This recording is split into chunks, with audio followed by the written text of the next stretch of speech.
Hello friends, ഇന്ന് ഒരു മത്തി വെച്ചിട്ട് ഒരു ഐറ്റം ചെയ്യാൻ പോവാ കേട്ടോ. കണ്ട സാധനങ്ങൾ മല്ലിയില, പുതിനയില, കറിവേപ്പില, ചെറിയുള്ളി, വെളുത്തുള്ളി, ചെറിയ പൊട്ടി ഇഞ്ചി, ആവശ്യത്തിന് പച്ചമുളക്, ഇതെല്ലാം മിക്സിയുടെ ജാറിലിട്ട് നന്നായി പേസ്റ്റ് പോലെ അരച്ചെടുക്കണം കേട്ടോ.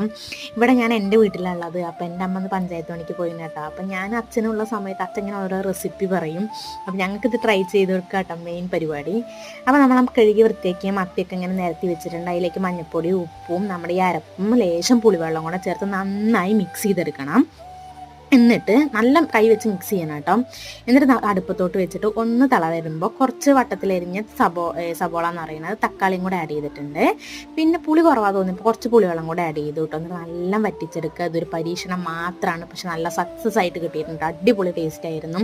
ഉണ്ടാക്കി കഴിഞ്ഞപ്പോൾ കിങ്ങിണി കട്ട വെയിറ്റിംഗ് കേട്ടോ. കിങ്ങിണി അമ്മ താന്ന് പറഞ്ഞിട്ട് സ്വൈരം തരുന്നുണ്ടായിരുന്നില്ല. അങ്ങനെ ഞങ്ങൾ രണ്ടുപേരും കൂടെ കഴിച്ചു. അല്ല, ഞങ്ങൾ മൂന്നാളാട്ടോ കഴിച്ചത്, അച്ഛനും കൂടെ ഉണ്ടായിരുന്നു. അത്രയേ ഉള്ളൂ കേട്ടോ അന്നത്തെ.